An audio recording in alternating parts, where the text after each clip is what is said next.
boys and girls. It was a crappy week. Welcome to show 129 of the Pucknologists here on Teal Town, USA. You might want to go watch something else. This is going to be a tough road to hoe, people. I'm AJ_Strong on the social. Rocking tonight here. Rocket Backhander. Hi. Sorry, I was reading the ticker. The ticker. Also coming in from Vegas, Hockey Jerk. I would have been here sooner, but I was listening to the intro. Well, I mean, all right, fine, whatever. Let's just beat this horse, take it out back, and shoot it right between the eyes. Hey, do us a favor. Remember to subscribe on YouTube. Follow us on social media. If you listen on your favorite podcast platform, something like Spotify, iTunes, iHeart, whatever, we'd certainly appreciate a subscribe and review. You can find the links to those and more in the description below if you're on the UBTube. If you'd like to help support that show, we would love it if you use the Venmo option at Teal Town USA. But during live shows, you're free to use the Super Chat. So thank you very much for your support. And this time around... Oh, you hate to see it. Is it time to raise the white flag? I feel like it is. Start calling guys up where it went wrong and some favorite Marleau memories, but let's get into the Sharks games this week. And hey, speaking of Marleau, it would be remiss if Hockey Jerk, of course, did not acknowledge what has happened. So, that's a beautiful shirt you got there, Jerk Man. That's gorgeous. I'm sorry, who is that? You gotta love it. Teal with it. A week for the Sharks where they played 4 games and took 0 of a possible 8 points. 0. 0.0, as Dean Wormer likes to say. Currently on a 5-game losing streak, have dropped 6 of their last 7. Somehow still 6th in the West. Should tell you something. After 44 games, 5 points out of a playoff spot. How are they only 5 points out after losing 5 straight games? All right. Game. That fourth seed is hot potato. Yeah. Nobody wants to hold it. Game 1 versus Anaheim is a 4-0 shutout to, let me check my notes here. Oh, yeah. The third string goalie on the worst team in the division. Shocker. Sharks go with Jones again after getting through the trade deadline in the morning, right? Or wait a minute. Hold on. Sorry. Those are notes from last week. Because it all goes together. Look, this is it me? Has Jones just looked like crap ever since Dubnyk's move? He looked like crap before Dubnyk's move, sir.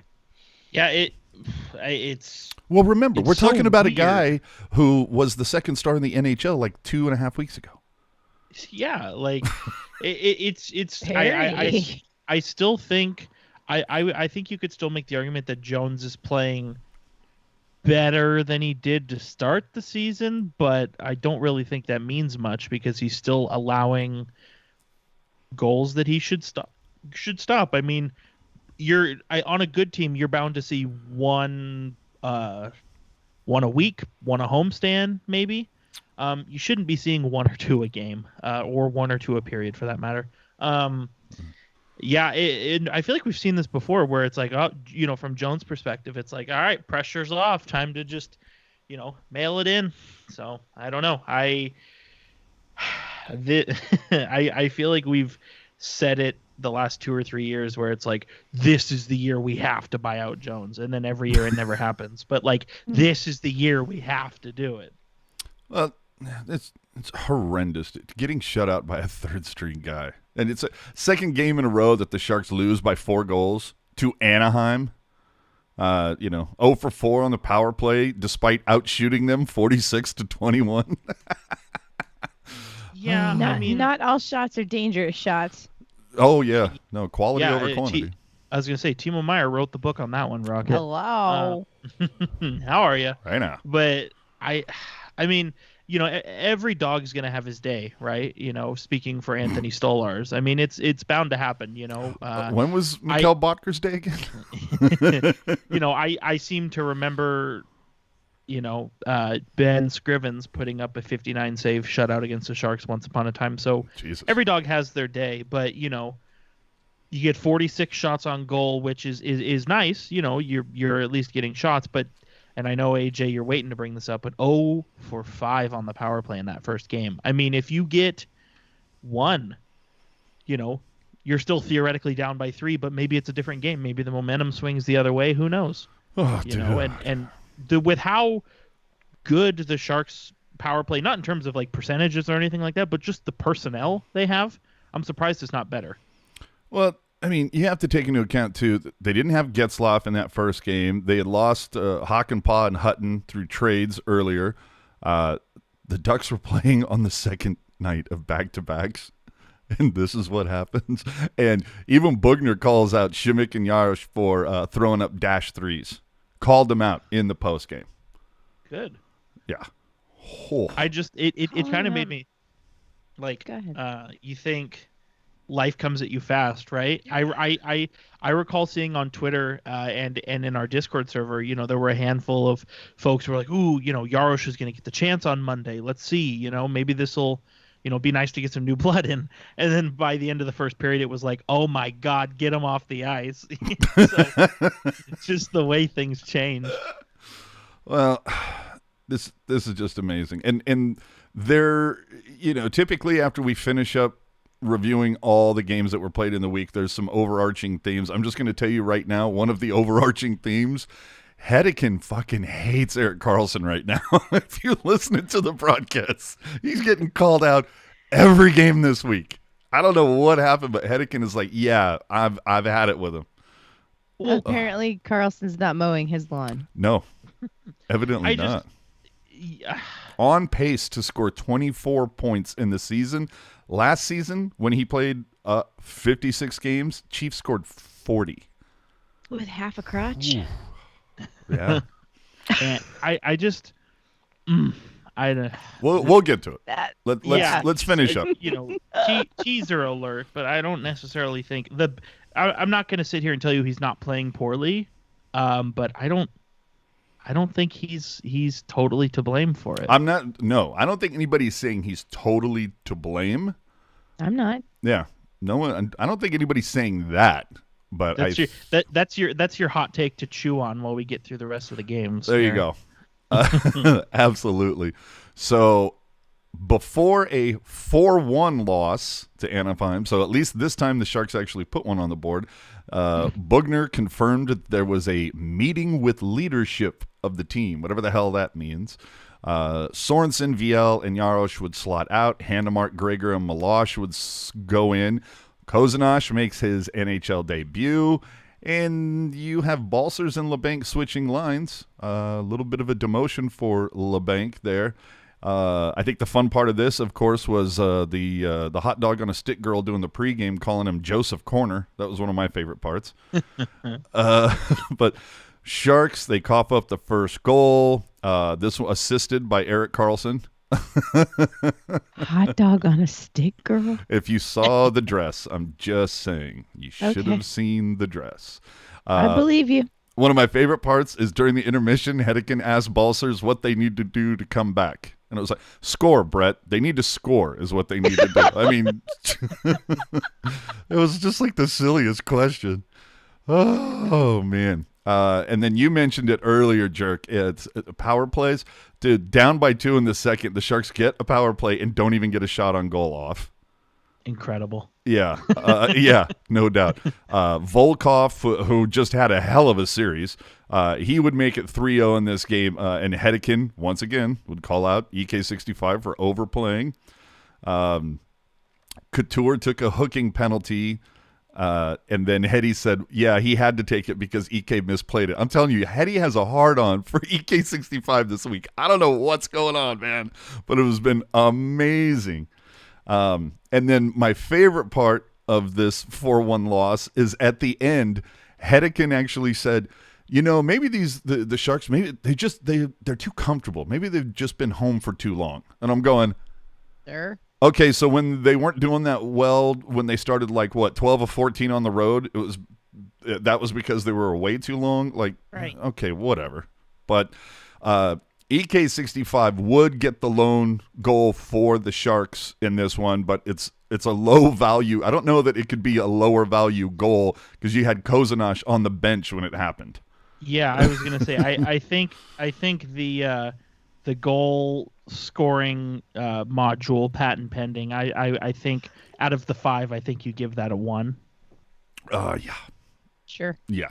And then, of course, the other problem with this one is that the Sharks failed to take advantage of the Yotes, Blues, and Kings all losing earlier in the day.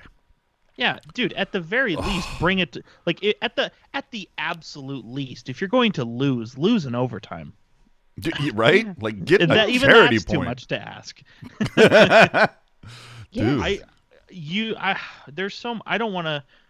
I just want to say something I noticed from this game. I think I really enjoyed what I saw from Noah Gregor. He kind of came into the lineup, and it's been a minute since he was up with the big club.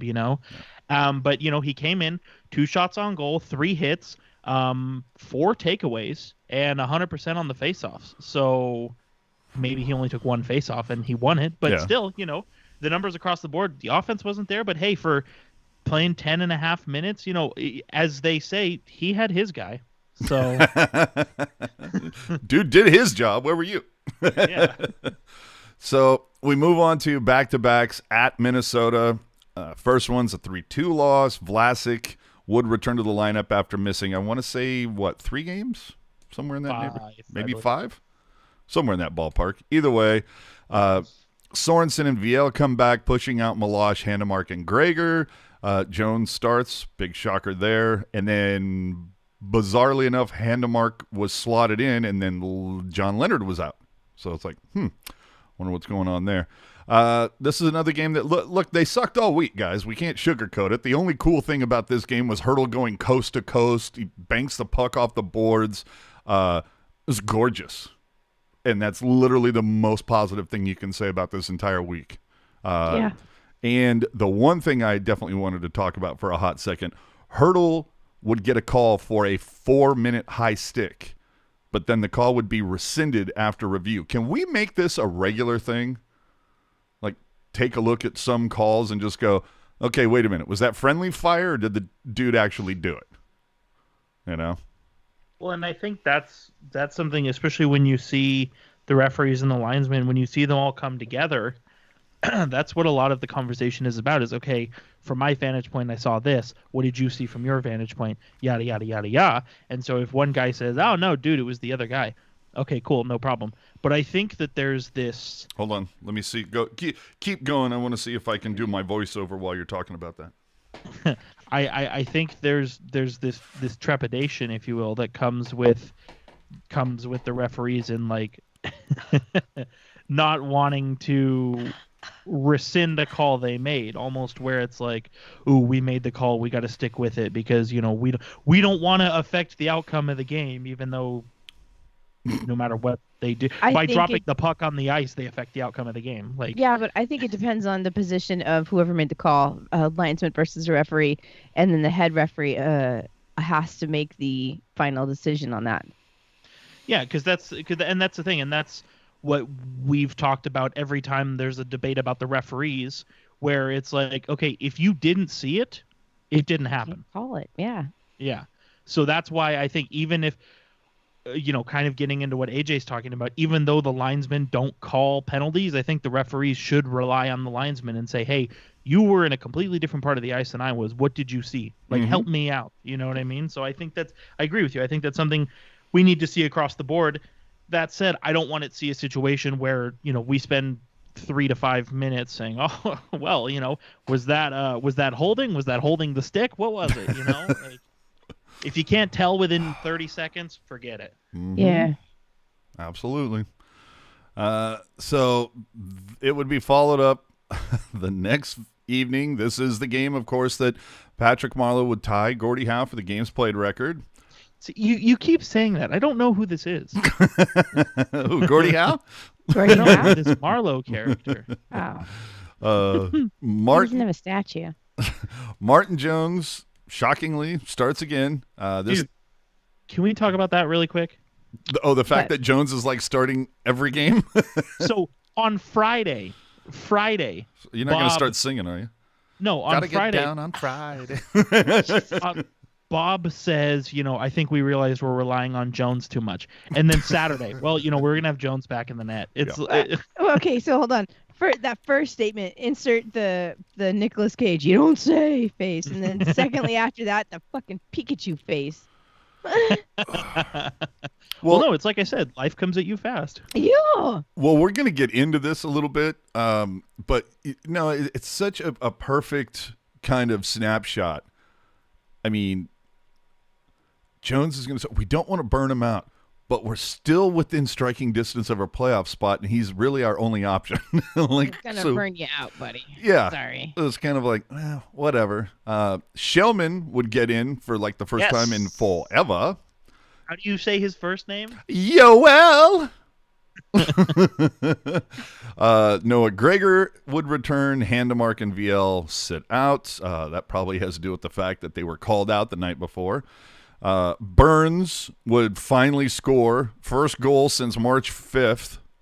Dear Lord. And then the Sharks would implode and allow 3 goals in 72 seconds. Yes, that's 3 goals, 72 seconds. I mean, I swear to God, it was just kind of like, hey, Vegas, I bet you never done this one. 4 goals in 4 minutes, sure, but 3 goals in 72? What do you think? Anyway, it was just, the whole thing was horrible. I mean, Zuccarello ties it off Burns' skate. Eriksson Ek scores off an EK65 turnover. It wasn't even a turnover, dude. The puck literally hit him in the shoulder and went in. It was just like Keystone Cops is what it was. Oh, yeah. Parise would fly by Burns and Ferraro to make it 3-1 on a goal that Jones absolutely needed to have. I don't understand how that one gets by. Absolutely didn't have it. Oh, it was horrible. And then, of course, 90 seconds into the second, Kaprizov makes it 4-1. Sturm makes it 5-1 in the final minute. Jones gets pulled for the 7th time in 30 starts and for the 2nd time in a week. But, yeah, let's keep starting him because it's just fun. Well, you know what? Here's the reason why, we shouldn't be too concerned with who starts the game because we know both goalies are going to see ice anyway. So yeah, that's fair. I don't really know why there's so much concern about who starts because both goalies are going to get in no matter what. They're switching to more of a baseball format where they have the starting relievers and the relief goalie. Well, I like it. Jones is not so much of a closer. Well, and you know what, like that, Rocket, they do something that happens a lot in preseason is as soon as you get halfway through the game, you put the other goalie in. So 56 game preseason, 56 as you game say. preseason. That totally goes with the theme. I'm telling you, just yikes. Yeah. I was sitting watching this game on my couch, and really all these games, it was just, where is where's the trap door? Bring me the next season already. You know what I mean? I want out. Somebody get my flux capacitor working, man. I want to go to. It's difficult because it's and again, stats and everything aside, you look at the personnel of this team, they should at least have a puncher's chance in all of these games. But it was as soon as in both of these Minnesota games, as soon as they tied it up in the first period, it was over, done. Yep. Mm-hmm. No, absolutely. Shellman would get one in garbage time off a nice feed from LeBanc behind the one. Yeah. A 1 on the module. Yeah, you see it on the scroll right there. 1. But I mean, every defensive player was shit. It felt like Bugner was calling out everyone after the game. And here's a little bit of the coach calling out Erik Karlsson and Martin Jones in particular. We got out to a 1-0 lead here today. This is one of the best home teams in the league. And, we kill a penalty 1 second ago and they sling it off our skate. Second one is a bad decision at the offensive blue line by Karlsson. It's in the back of our net off a guy's chest. And, third goal is a soft goal. It's not even a scoring chance. So now you're down 3-1. You're chasing the game. And that seems to be the pattern. Yeah. Chasing the game seems to be the pattern. Not good, people. That's not good. You look at that clip again, and when he says bad play at the blue line and it's off the guy's chest, like that's the most like dumbfounded I've ever seen. He's just like, I don't even know how to describe it. It's just, it's like I said, it's incredible. Dude, I was just waiting for. Yeah. Yes. Oh man, I hope we don't get copyright strike for that. Anyway. Bugner also had some things to say, in particular about Kevin LeBanc, Timo Meier. Yeah, well, they were both horrible in the first period. They didn't deserve to play in the top 6 or the top 9 for that matter. So I just made a decision after the first period. If you're not ready to play, put both those guys on the same line then, and let them try and figure it out down there. And that was disappointing for me, especially at the importance of the games. And that second goal against, even though Carly stood in the line, Timo was supposed to cover him and turn the wrong way. And those are the details we just, if you're not going to commit to, you're just not going to, play in the positions that you want. And, we had a couple passengers early and it's unacceptable. And those are just 2 of them. I bet you Meier and LeBanc went to Santana Row and went out partying, and I bet you Bob is upset with them because he thinks that they didn't go to a Drake. They didn't go to a Drake concert. Yeah, no, they probably went to like a Drake karaoke session or something. There you go. And he got all mad. You know what? I say what you want, but I know there's people who don't like him, Bob, as a coach, but I love how he holds the guys accountable.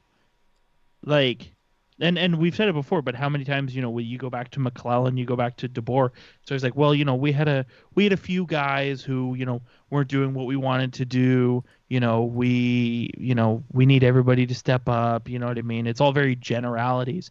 And then,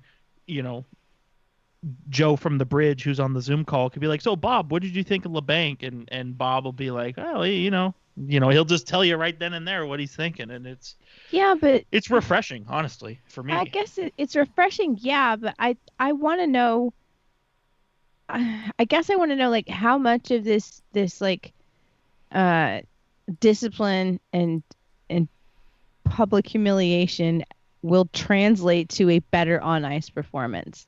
Like, is he trying to humiliate them? Is he trying to like shame them into being better? And how does that work long-term coaching wise? He's only got 2 more years. Fuck does he care?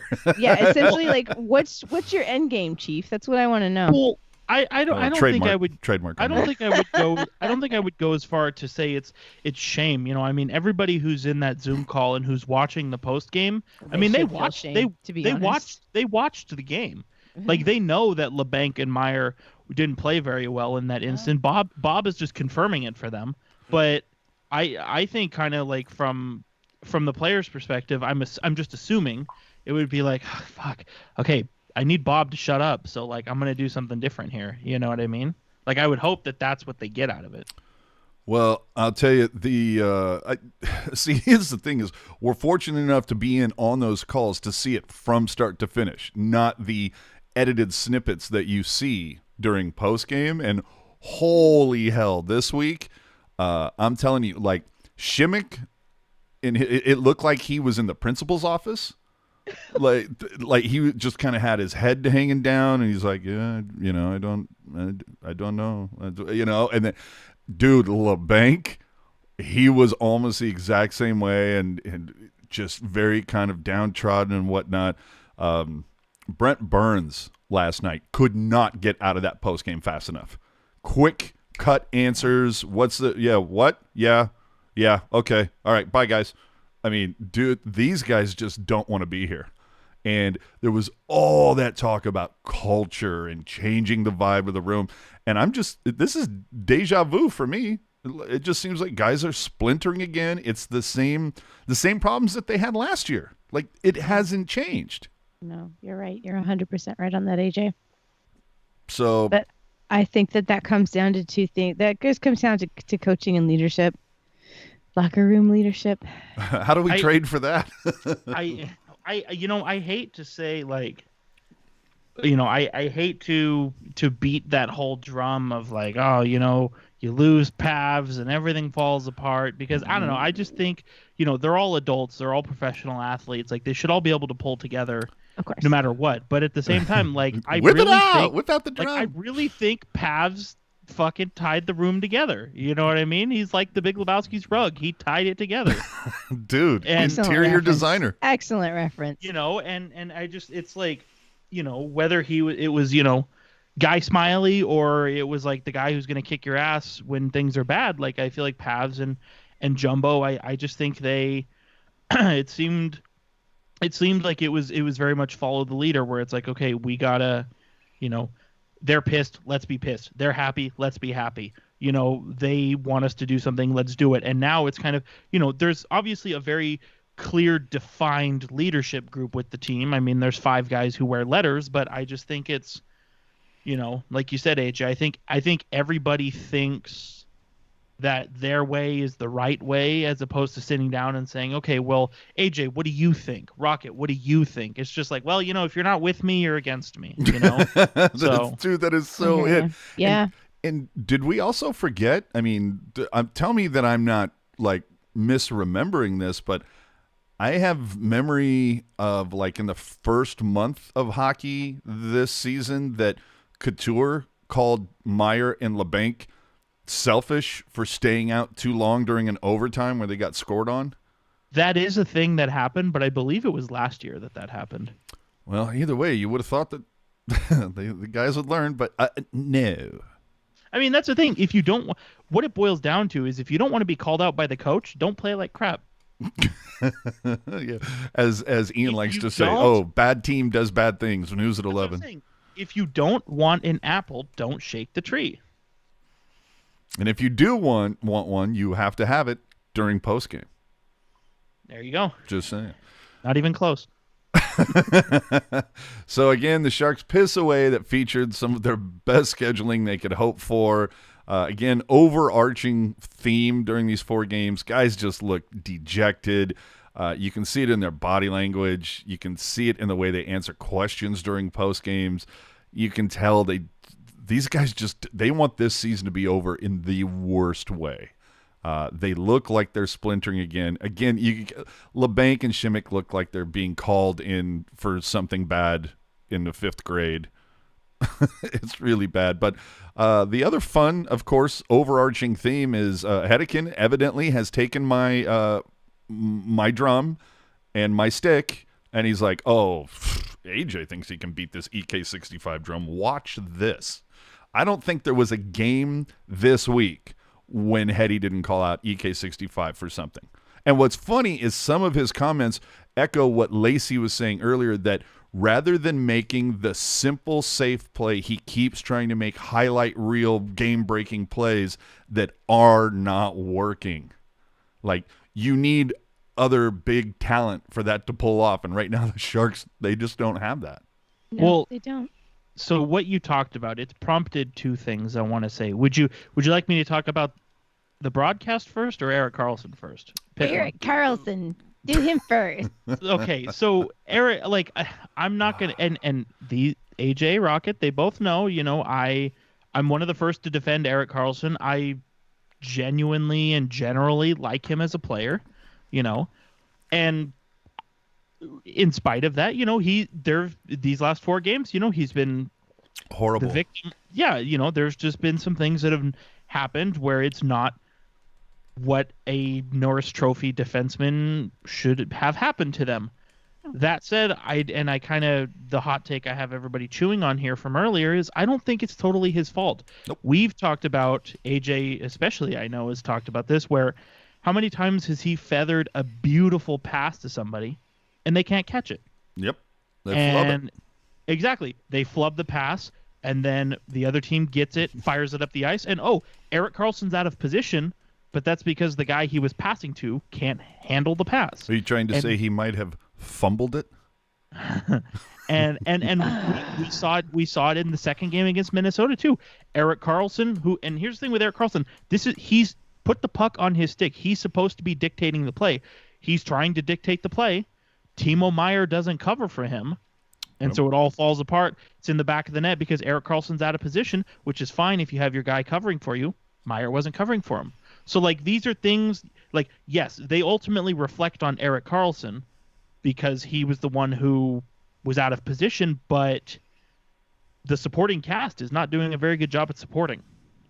Well, dude, it took everything. Unfortunately, EK was not made available on the post games for the last few. I'm shocked. Yeah, no doubt. But dude, how bad would I have wanted to get on there and say, so, Erik, is this the worst game you've ever played? Just so he'll have to go, not even close. Oh, you had something to say about the broadcaster. Yeah, just really quick, and this isn't really an educated point. This is more of a, as AJ likes to says, a rant. I have some things to say. If you want to play the graphic. It's so rare that we get this opportunity. I have some things to say. So, and real, now, when I was a kid, growing up, as an adult, I've enjoyed watching Sharks games for obviously for the game itself, but for the broadcast as well. Randy Hahn, and whether he was, in my lifetime anyway, whether he was with Drew or Baker or Hedican, I enjoyed it. I enjoyed the broadcast. I thought whoever was on the call, they had really good things to say. It made it easy to understand the game. It made it enjoyable to watch the game. But it seems like ever since things started falling apart last season, it's turning into the type of broadcast that other teams sort of employ that I tend to avoid. You're talking about the Pollyanna stuff? Yeah, just for example, and I texted with AJ about this yesterday, but it's Hahn and Hedican, they've gone from saying, yeah, it's a penalty against the Sharks, but it's the right call, so you need a kill. We've gone from that to now the Sharks are taking penalties that are 1,000% penalties, and they're like, well, maybe, I don't know what the refs are doing, or I'm not sure about that one. And it's just like the total flip from like, hey, it is what it is, and you got to deal with it, to just, crying wolf and whining about it. It's honestly making me want to watch the game on mute because I can't hang.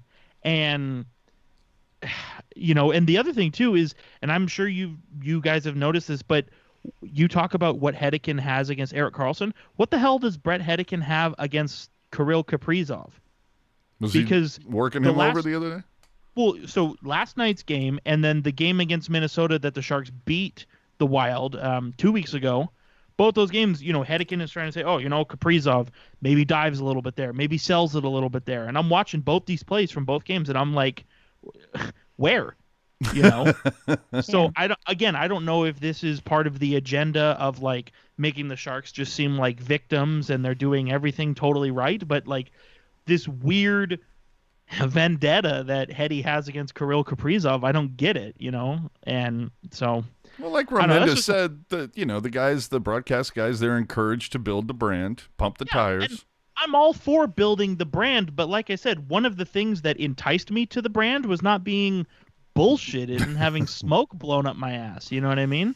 Yeah, we're not treated like mushrooms. And it's the same reason, and we've talked about this before, it's the same reason why when there's a Sharks game, I turn the game on after the national anthem because I can't stand everything before it. The pregame, like Twitter Mission a couple years ago was fun, and then it just, it's become this whole thing of like, well, the Sharks are down 6-0, but hey, Tomas Hertl has 4 shots on goal. It's like, who cares? Dude, you're so right. I do get tired of the Pollyanna stuff, and dude, the game gets turned on at 7:37, and when it's intermission, I set a timer on my phone for 18 minutes, and I go do whatever. Play solitaire, watch a YouTube video. I go do something else. No, he's TikToking for 18 minutes. It's impossible to TikTok for just 18 minutes. Yeah, I was going to say. But I'm right there with you, up until...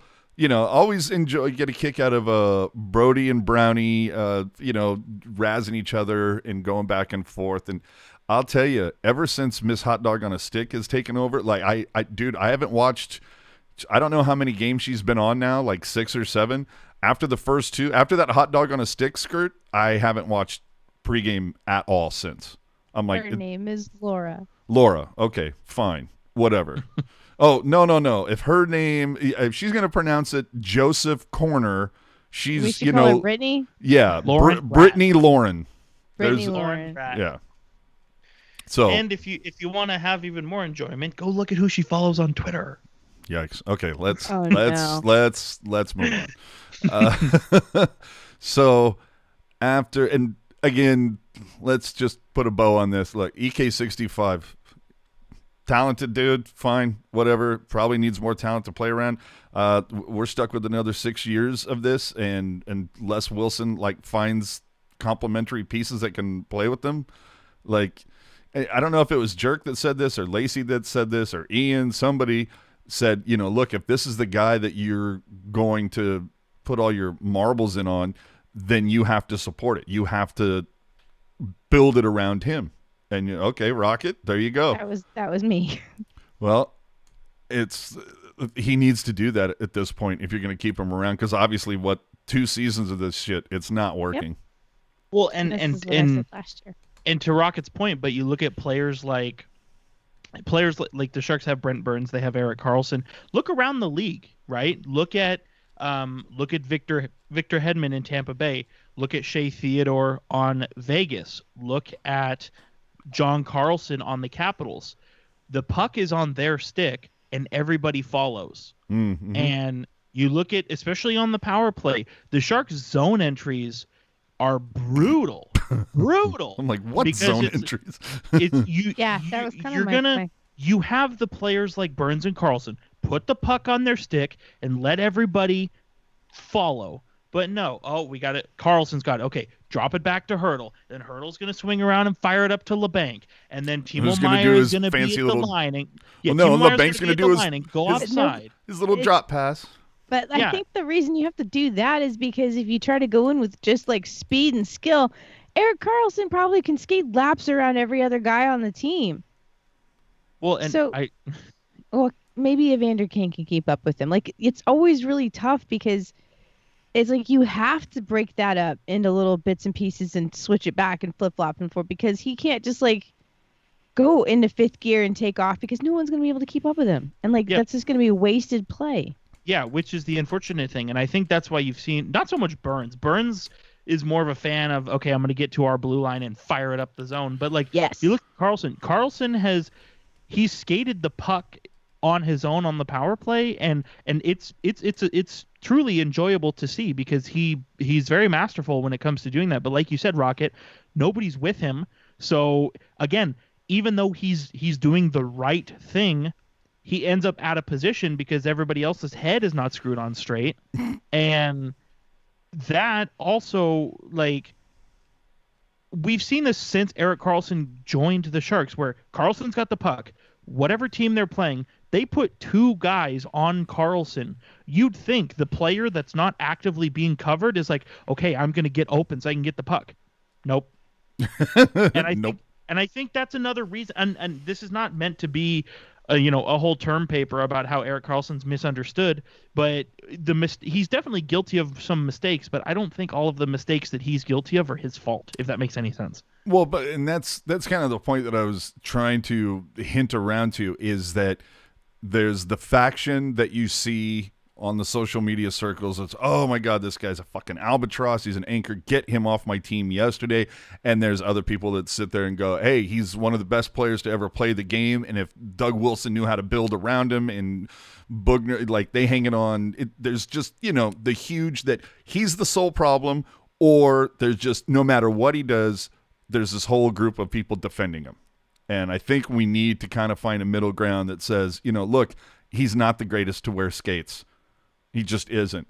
The numbers analytically, he has bad games that some people don't want to admit. And then there's other times he has really good games and people don't want to admit he played really well. So, well, and that's the thing, is because the defenders of him think he's the greatest thing since Pocket on Pants. And then the haters think he's the worst player to ever be in the NHL.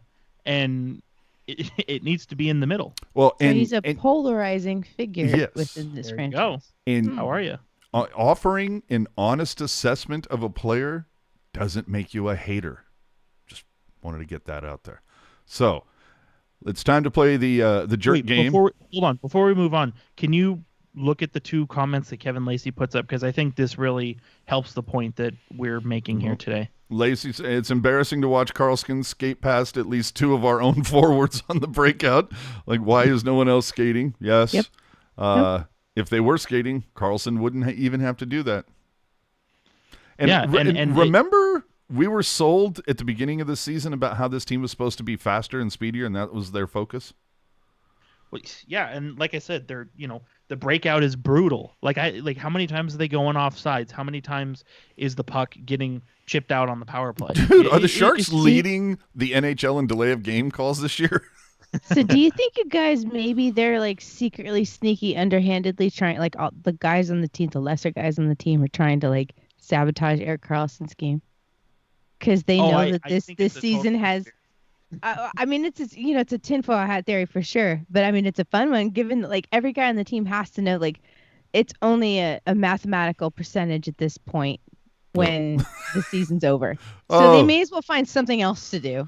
And our old buddy Chris on here says there are a lot of people in between on Erik Karlsson. We just aren't spending all our time defending him or finding fault in every little thing he does. That's fair. That's I think fair. what Chris is trying to say is I have better things to do. But anyway, let's move on to the game that we've been playing all season long. Your favorite and mine. That's right. Will the Sharks get more points this season than last season? So, after 44 games, the Sharks are currently 18, 22, and 4, good for 40 points. Last season at this mark, 19, 21, and 4, good for 42 points. Jerk is nervous. Well, and you know what? I crunched the numbers before we went live here. Well, funny you should say that. Let me give you this first. Okay. After 44 games, current team 2 points worse than last season, 12 games left, 3 against Vegas, 1 against Minnesota, and 4 apiece versus Colorado and Arizona, which, oh, by the way, all of those teams, the top 4 in the division right now. So the question is, or at least question 1, will they get 13 points over their next 12 games? That's a minimum of 6, 5, and 1. I think so. You think they're going to beat last season by like 1 point? Yeah, I think so. I mean, 6, 5, and 1. They've pretty much been playing at that clip all season.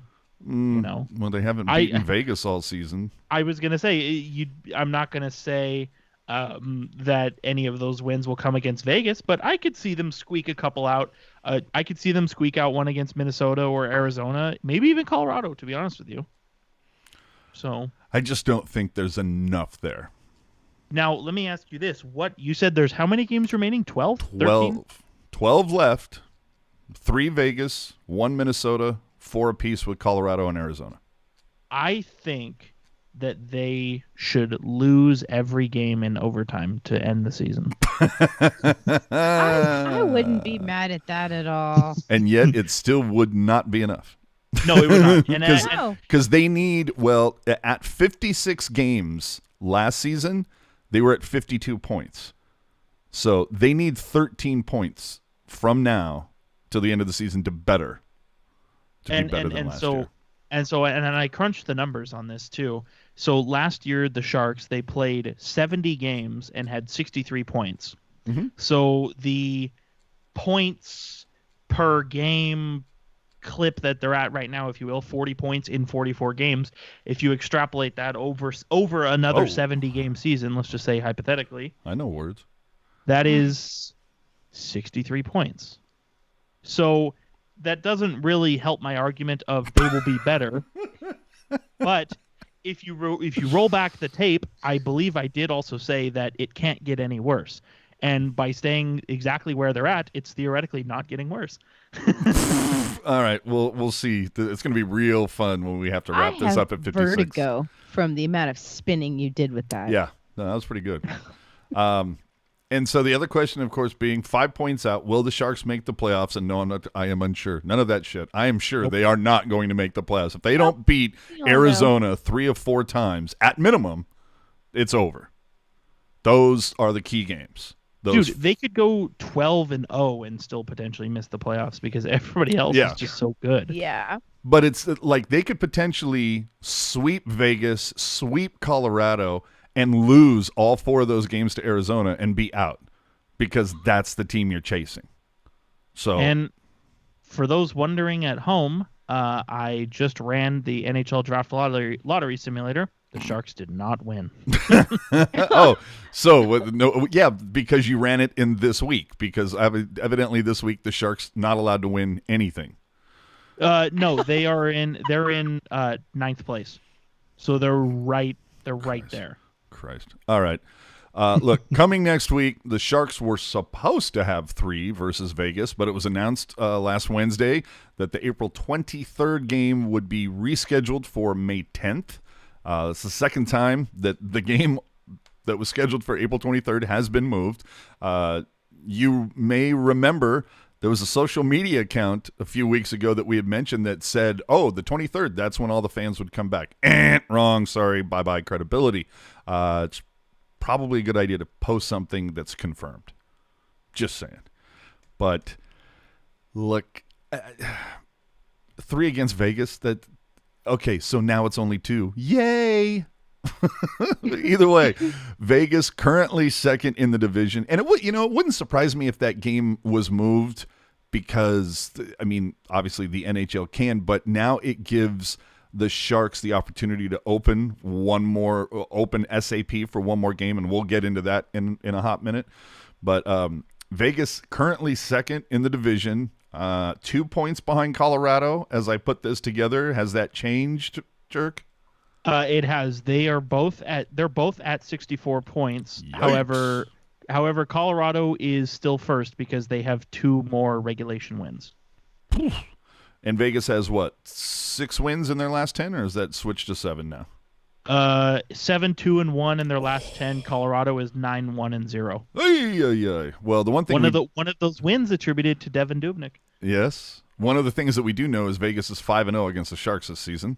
Following the Knights, the Sharks have back-to-backs against, Minnesota again. Firmly at 3rd in the division, 6-3-1 in their last 10, but they only have 4 losses at home. Thank God these are in San Jose. Minnesota right now 4-2-1 against San Jose. So, your favorite part in mine. Who's hot? Who's not? Who's hot? No one. I have no one. How can anybody be hot? You're on a 5-game losing streak. Noah Gregor, because he got called up and played a good game, and then scratched the next game.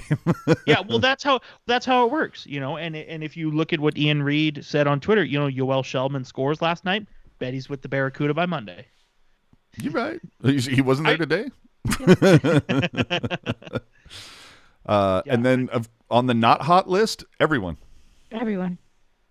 I don't have.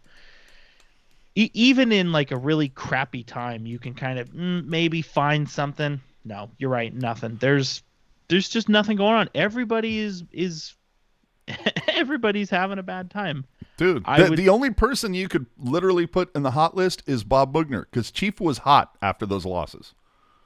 Fair. Actually, okay, hold on. We're less than a week removed from this, so it still applies.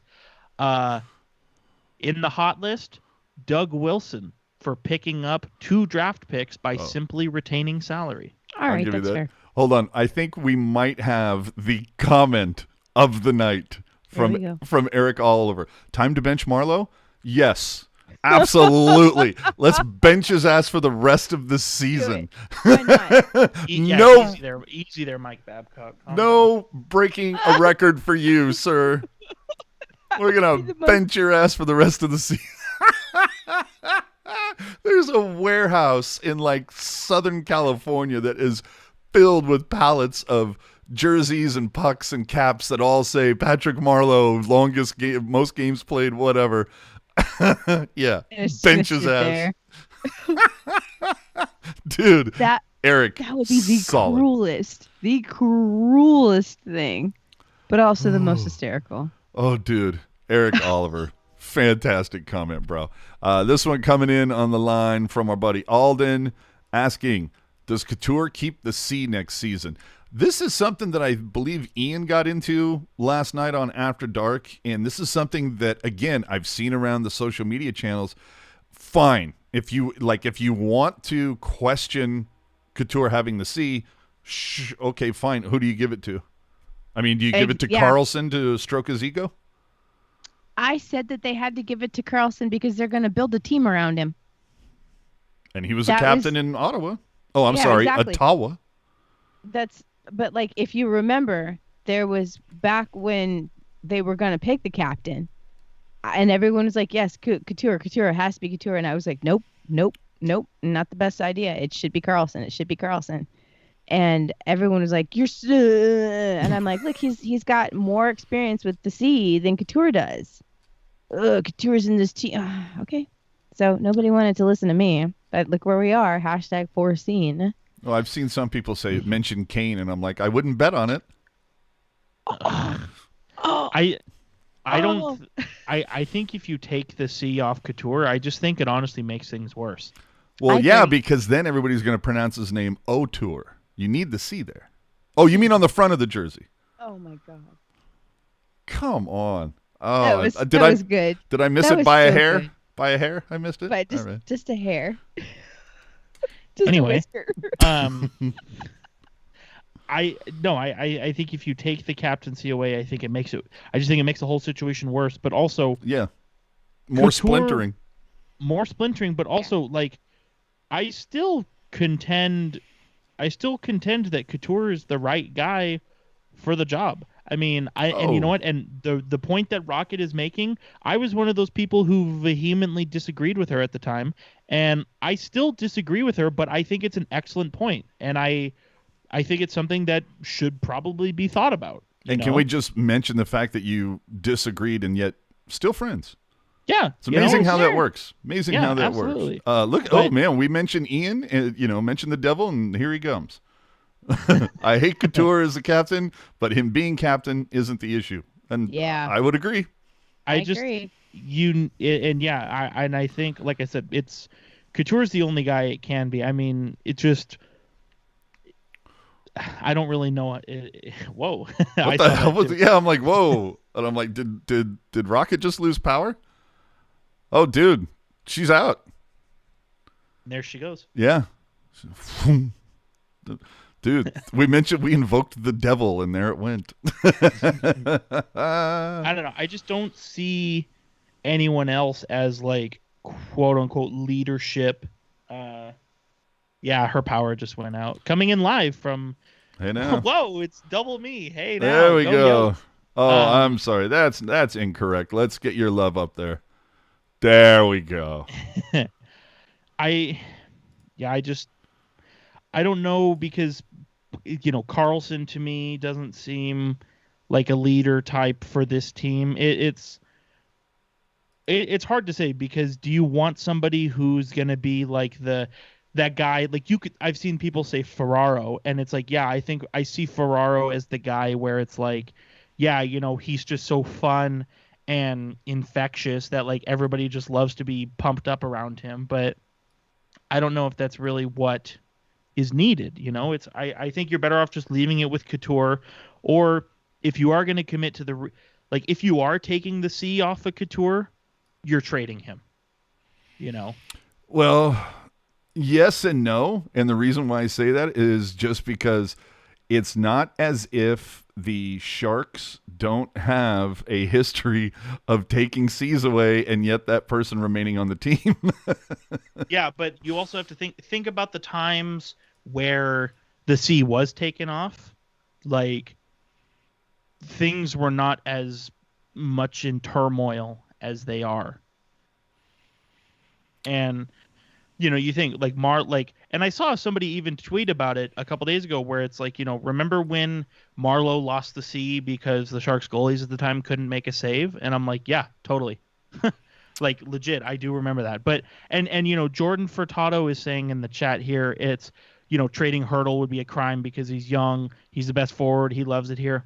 Honestly, and we talked about this a couple weeks ago, I think if the Sharks are going to do like a half and half kind of thing where they stay competitive but they also kind of reconfigure some things, I think Hurdle is the first guy you trade. Oh yeah, I'm right there with you. I think we mentioned that before. And that's not indicative of who he is as a person, who he is as a player. It's just a matter of, okay, you want to reconfigure things and get a different look while also remaining competitive. Move the guy who stands to bring you back the most. And that's why I think like you in this hypothetical scenario, and I don't want to get too crazy, but like LeBanc, Couture, Kane, Donato, Balsers, like you keep these guys. These are guys you can build around, but like Hurdle, Timo Meier, those are guys I would move. Yeah, absolutely. Let's get to the chat here real quick. Jordan did mention, do they have to have a captain? No, they don't. They didn't in 14-15. Yeah, you just need to have a captain and 2 alternates or 3 alternates. So maybe nobody gets the C. That's an option. I don't think it's something that'll happen as long as Couture is still on this team, but it is an option. Ian coming in again.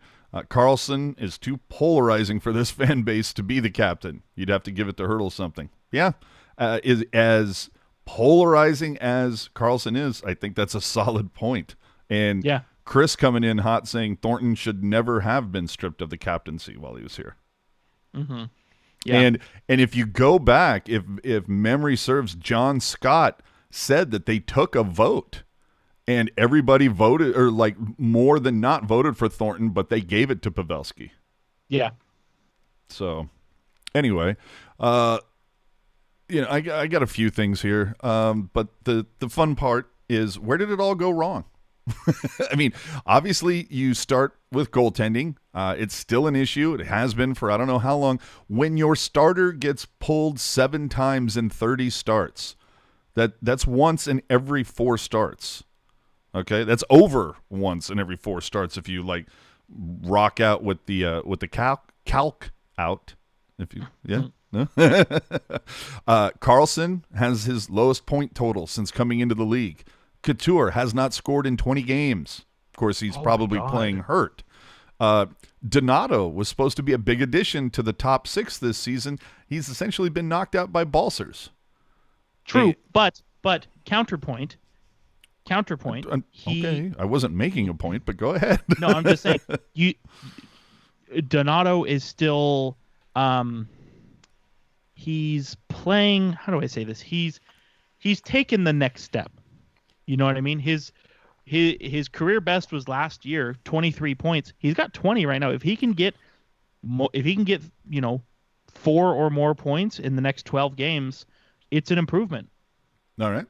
Which I think everybody would like. That's kind of what we were hoping for. Is I don't think he needs to step up and put 60 points in the bank, but you want him to take strides, right? Sure. Puck guy making a good point. Who? Says, do they go rotating captains like 0304? No way. Okay, I'm not saying that. I'm not saying they should or they would. However, memory serves, 2004, pretty solid year for the Sharks. That was all right. and after they stopped playing hot potato with the C, who did it end up on permanently? That's right, Patrick Marleau. Circle gets the square. No, I don't know. Look. There's a lot to be upset about with this team. Well, and that brings me to the next point, which was bandied about by our buddy Shang. What? Hold on. Did you see Frodo evidently channeling you from 3 years ago? Give Sorensen the C. Yeah, as in see you later. See your ass back to Europe. Coming in from Rocket Backhander, it sounds like a tree hit the power lines by her house. Oh, that's not good. Hope she's okay. So let's see here. Are the Sharks in purgatory? That is something that was bandied about by our buddy Shang. It's too much talent to rebuild, but they're too poor to compete. Yep. And without significant change, are the Sharks wasting the primes of Hertl and Kane? And can EK65 be pretty happy about this? I mean, EK65 is not a moron. He has to be looking around the room going, that's like, what's the phrase? You know, you do the same thing over and over with the same shit and expect different results. Mm-hmm. So I don't know. I just think, and there's still, there's conversations being had where, everybody's talking about Meyer and Hertl. I think, look, like Shang was talking about, you're too good to rebuild, too bad to compete, and you have to look at it where it's like, okay, you're not Hertl and Meyer. Let's say you're moving them, you're doing this retool, you're committing, the thing, and Jordan is talking about the defense, and you're right, the defense is the issue, but the Sharks are married to that defense. Burns, Karlsson, Vlasic, even Šimik to a lesser extent. Those guys have deals. They put a ring on it. You're committed to those guys, and you know what? Some people may not like it, but it is what it is, and you just hope for the best. But with the forwards, the Sharks actually have a degree of flexibility because, and I think, just my own opinion here, if you have your top six, or as Hetty likes to say, the first six. The second six. Yeah, first six and second six. And keep going. I'm going to tweak something here. Go ahead. Yeah.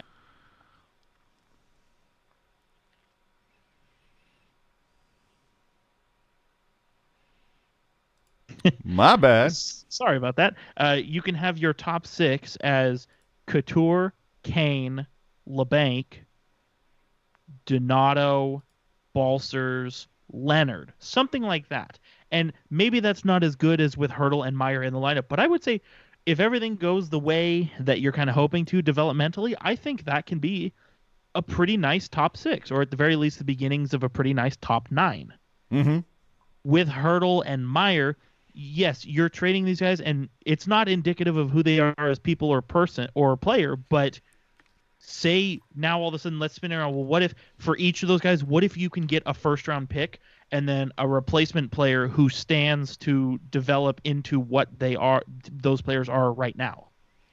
Mm-hmm.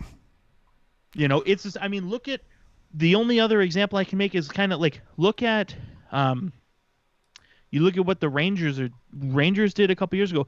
The Rangers traded away their captain, their best defenseman, Ryan McDonough.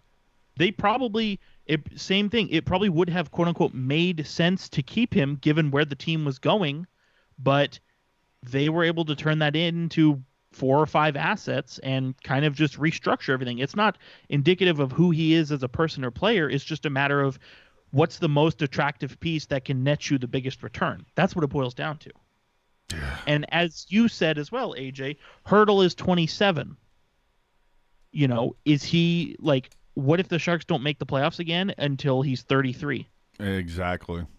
I'm thinking, if you're Hertl and you're looking around the room, I think maybe you're sitting there going, yeah, only one more year. And then, who knows? And that's the thing is like, you could like LeBanc is a good player. Not really going to get you much. Same with Donato. Same with Balcers. Like these guys they're good players. They're usable players. They're not going to get you that king daddy topper of a return. Mm-hmm. But if you go to somebody and say, hey, what do you think about Timo Meyer? Well, we'll give you a first. We'll give you this A+ prospect. We'll give you, whatever NHL roster player right now. You know what I'm saying? I don't know that Timo's going to fetch that much. Says you. I don't know. Yeah, says me. The guy for me has been very inconsistent. He's underperforming, especially when you look at the guys, that were taken around the same ballpark. How many times have you espoused the wonder that is Barzal? Who was the other cat that was taken around that same time frame? Rantanen? Kyle Connor, Mikko Rantanen. Yeah, dude, and Kyle Connor's nasty, as you know. Yeah, but okay, so out of those 4 guys, put them in order on who you would want on your team first. Is Meyer probably 4th on that list? Yeah, probably. Okay, but see, that's my point. Okay, yes, 4 out of 4 on that list, but maybe 4 out of 100 on another list. You know what I'm saying? No, okay, I'll give you that. But you see what I'm saying. Right. I don't. And I feel maybe you're overvaluing him a little bit. Maybe you think I'm undervaluing him a little bit. well, and you know what? Let's flip it around. Let's look something a little more recent. Carolina. Who? Yes. Carolina traded away, at the time, 24-year-old Elias Lindholm, who just put up 4 consecutive 40-point seasons, but said, you know what? It's not really working for us. And Carolina seems to be doing okay. Some people need a change of scenery. Wasn't that said about Donskoy? Seems to be working out all right for Jonas. Yeah, I would say so. Well, so, look, are we going to see significant changes this season? Who knows? We have no idea who Doug Wilson is going to make available to Seattle. We don't know what he's going to do with what he was saying could be up to 10 draft picks by the time it happens. But I think we're both kind of on the same page saying, hey, look, 12 games left. Yeah, we've seen stranger shit happen before. If memory serves, there was a team that was in the basement in January holding the big shiny thing 6 months later. Things are bizarre some years. I don't think this is one for San Jose. Whatever. Well, but here's the thing: what you're talking about is a 1 in a million kind of thing. Exactly. Which is what I think of the Sharks' playoff hopes this season. Well, and you know what? 1 in a million things, they do happen, but you need 999,999 other things to happen first. And since the Blues won the Cup, I don't think that many things have happened. So, sorry. Well, I don't know. There could be that many blown calls. I just think you're talking about, Doug Wilson adding 2 more draft picks, right? And I've, we've joked around where it's like, oh, they're going to take those extra 4th and 5th, turn them into a 3rd, and then take that 3rd and something else and turn it into a 2nd, and Bob's your uncle. But if they're adding 2 more picks theoretically without sending any out the door, and maybe that's just an off-the-cuff comment Doug Wilson made, but let's take him at face value. I'm curious to know what assets he intends to use to get those 2 more picks with. I'm right Very there interesting. with you. Oh, I'm with you. Let's try to blow out the rest of these things. We're already running long. Apologies to our affiliates. Look, there's a bunch of clues that dropped earlier in this week that, I think the Shark Tank might open to fans. But, I mean, it was like literally the worst kept secret. Go ahead. I was just saying, it's like I said, you can say everything. Oh, the state said this, the county said this doctor said this. But you know what? We said, AJ, until the team says it, don't even think about it. And you know what? The team said it. Now we can think about it. There you go.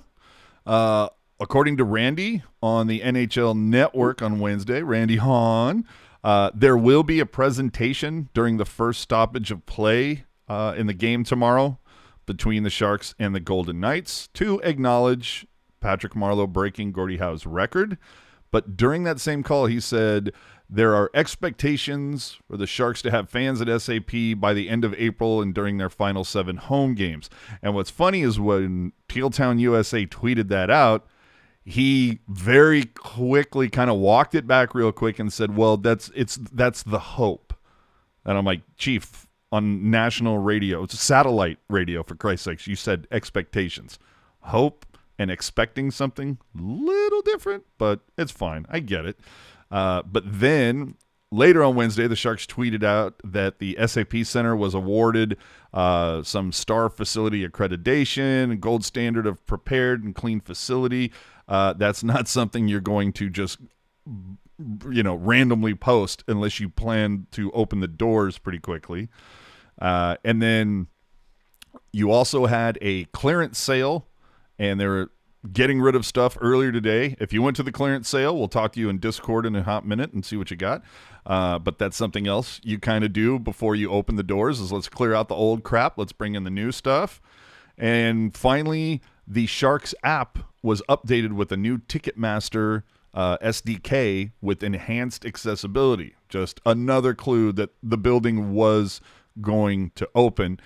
For those of you who are considering going, a couple quick notes. April 24th is a soft open that is only going to be for like friends of players, family members, that type of stuff. You need to know the right people to get into the building for that one. And they're going to do some testing to make sure that things that they have planned for the actual opening on April 26th can go off without a hitch. For the rest of the details, you can go to the Sharks website to pick all that stuff up. But I will say, of note, in order to get in, you have to have a COVID test that is within 72, taken within 72 hours of the game, that obviously shows negative. I don't think they're going to let in anybody positive. But you have to have that, and you can get a quick test at the SAP Center for, I believe, $50. But you can also get one if you schedule it, blah, blah, blah. Again, all the details are on the Sharks website. The other thing being is that if you can show proof of vaccination that you got your second dose 2 weeks before the game that you're going to, you can get in there too. So anyway. So what you're saying is that I should come back? Absolutely. Because I am fully vaccinated, so I So whip it out. Front of the line, please. Oh, okay. So, yeah, that's all the good stuff about the Sharks this week. I don't know that there was that much good stuff, but real quickly, and this is going to be just boom, boom, boom, boom, boom. Around the NHL, we shall say, Sabres announced that Jack Eichel will miss the remainder of the season with a herniated disc. He's probably happy about that. Also missing the rest of the season, Ben Bishop and Alex Radulov of the Dallas Stars. You think we see anybody else miss the rest of the season who also happen to be on teams outside of the playoff picture? Well, I'm not saying that Eichel doesn't have a herniated disc. I'm just saying it wouldn't surprise me if at this point, a few other guys go, my back has been acting up or something. They're just like, just get me out of here. Well, I thought the Vancouver Canucks were going to miss the rest of the regular season, but they didn't. They played tonight against the Toronto Maple Leafs, and just by looking at the roster, you could tell they had about 1, 2, 3, 4, about 7 or 8 guys out, still on the COVID protocol list, and therefore had to rely deeply on their AHL squad. But they squeaked out a winner in overtime. So you talk about around the NHL. That's I think that's positive considering all of the drama that's been around them the last 2 weeks or so. Mm-hmm. Let me see. In Colorado, Grubauer out at least 2 weeks for the Avalanche for the COVID-19 protocol. Now, you would look at this and probably say, oh, that's good. Maybe the Sharks have a shot then at, picking up. Who's their back? Oh, shit, Devin Dubnyk? We're hosed. Post-Teal syndrome will strike again, people. Mark our words. Well, Dubnyk's also a good goalie, so, Yeah, and it's amazing how much better good goalies play when the defense in front of them plays better. Amazing. Yeah. It's funny how that happens. Incredible. Yeah. Okay, let's get into a quickie. Ooh, Barracuda.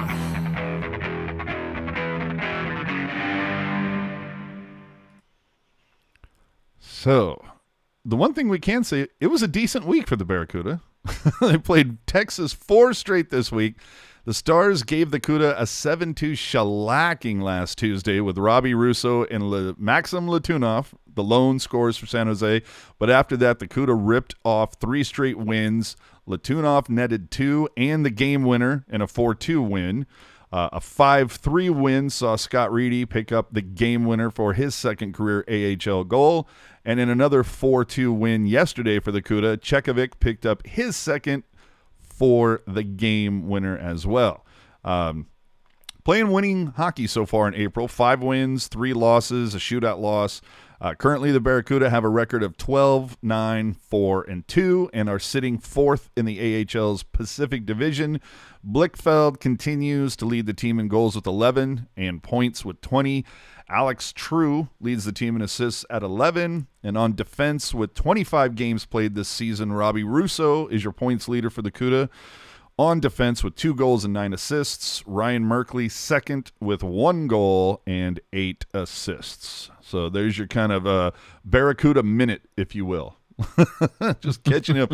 You want to know the rest of it? Follow Kevin Lacey when he releases his next episode of In the Reef, which we are looking forward to sometime in this millennium.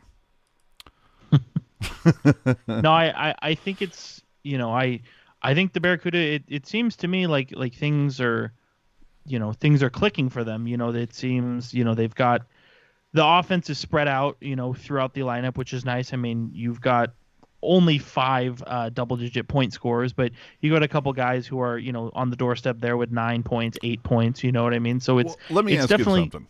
Sure. The Barracuda season is going to be longer than the Sharks, yes? Or does it end before, usually they kind of run concurrently, but one usually goes a little longer or shorter than the other? That is an awesome question. Let's see, because I wasn't sure how much the season got scaled or not, but it looks like the end of the regular season, at least for the Barracuda, is going to be on April 30th. So I would will say end just a hair behind the NHL, yeah. That's too bad. That's too bad. Just because I thought it would have been funny if it ended like a couple weeks after the or after the Sharks were done, after they get knocked out or whatever. They're obviously probably not going to make the playoffs, but all of a sudden they send a whole bunch of guys to the A to hey, just spend the rest of your weeks here, work it out. No, I like I said, and Kevin Lacey kind of said on Twitter as well. Alexei Melnichuk, he's finally starting to look comfortable playing on that North American ice, and so hopefully as that comfort continues to grow, let's hope that he can sort of play and become that goalie that he was in Russia. 12 games left in the Sharks season. Do we see Melnichuk, and do we see him more than once in a Shark sweater? I think if Bob wanted to send a message, I would go with a tandem of Kozhinash and Melnichuk in the NHL. If you wanted to send a message to Jones. Dude, I wouldn't surprise me if you wanted to send a message to Meyer and LeBanc and you got Shellman and Blickfeld up there. Kevin, you know what? I'm an idiot. The Barracuda season ends on April 10th because... May 10th. May 10th, excuse me, because the schedule I was looking at was not the rest of the season. It was for April. Oh, I gotcha. Stupid. So either way, May 10th. Either way, it ends on the same day as the Sharks. And you know what? They end against the Silver Knights, so I don't know if the Silver Knights are doing fans or not, but maybe I'll have to look into that. Hey, now. Funny how that'll be a day where the CUDA play Silver Knights, Sharks play Golden Knights. Interesting. How things work out sometimes. All right, look, your favorite segment and mine for the most part, Tweet of the Week. And this actually comes from an account that I enjoy called Tealtown USA. I just put this up there. It's a screenshot of a GIF that just showed you, I believe, from the first game against Minnesota. How the hell does this happen?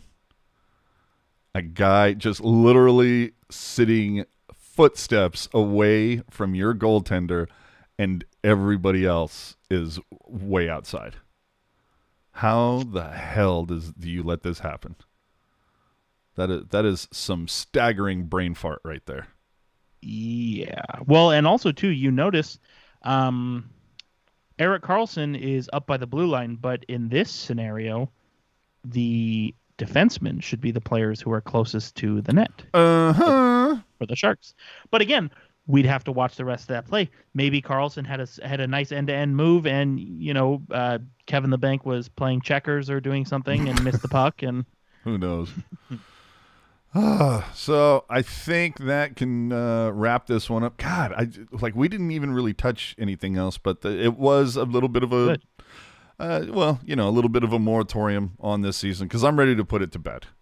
Well, and we're pleased to let everybody know that there's only about a month left of Pucknologists, and then we're going away, so you can have your Sunday back. Yeah, no doubt. Yeah, you got 3 or 4 more of these to look forward to this. Before the summer kicks in, there will be no baseballologists. There will be none of that. Sorry. Discord's still gonna be zoppity though. Yeah, as they say. So, You can follow her at rbackhander76. You can follow him at hockey_jerk, and you can follow me at AJ_strong. And if you got anything that you'd like us to talk about on the Sunday show here, you can send them off to at TLTownUSA on Twitter. Don't forget, in case you ever miss a show and you want to catch it again, look, it's right there. Your favorite podcast platforms, always on YouTube and always at TLTownUSA. So with that, Jerk man, your famous last words. Famous last words. So on the trade deadline day, April the 12th, for those who don't know, the Capitals from Washington, they gave up Jacob Verana, Richard Panik, a first-round pick, and a second-round pick for Anthony Mantha. Now, I love Anthony Mantha, but at the time I saw that trade, and I was like, holy crap, that's an overpayment by Washington. Detroit, or Steve Yzerman more specifically, does it again as the GM, the master finesser, as they say. But, of course, what do I know? Mantha's played 4 games with the Capitals. He's got a goal in all 4. So maybe I should just not tweet as much. And Puck Guy trying to get fired up in here saying playoffologist? No. Nope, sorry. Yeah. And that's what that's what Discord's for. Look, for me, you know how we go. Famous last words. Joe Pavelski still leads the Dallas Stars with 18 goals, 41 points, a plus 14. Now, you've heard Jerk and I talk before about giving goals value. I just wanted to run this by you. 18 goals now that Joe Pavelski has. Did you know 5 of those are opening scores? 3 of them are go-ahead goals. 3 of them are game tires. 2 of them are game winners. He's got more high value than not. And you know what? 11 of his 18 goals this year are on the power play. Mm-hmm. So you talk about a guy who makes the most of the opportunities there. Just saying. And you want to talk about a guy who's basically making about the same amount of coin and has somewhat close to that point total? Evander Kane. 2 opening scorers. Now, he does have 4 go-ahead goals versus Pavelski's 3. He only has 2 game-tying goals, but they both have 2 game winners. But, daddy, we miss you, Pavs. Just love watching you do what you do in Dallas right now. So, subscribe to our YouTube channel. One more thing. Oh, sure. Whip it out. I apologize. Whip it out. What I say every week, I forgot to say. Imagine if he wasn't washed up. Oh, if it wasn't a has-been. Do us a favor while you're here, please. If you're listening on the YouTube, hit that subscribe button. If you're on a podcast app, hit it there as well. Subscribe, leave a review. That would be cool. Again, find everything on TLTownUSA.com. Remember to check out the After Dark post-game show that follows every single Sharks game. And that is our show. We want to thank you for watching or listening. And we will see you next week for episode 130. How the hell did we get here? Are you aware? Do you know? I do not am know. unsure. I am unsure. That's what you were supposed to go with. See you on Discord, everyone. Good night, everybody.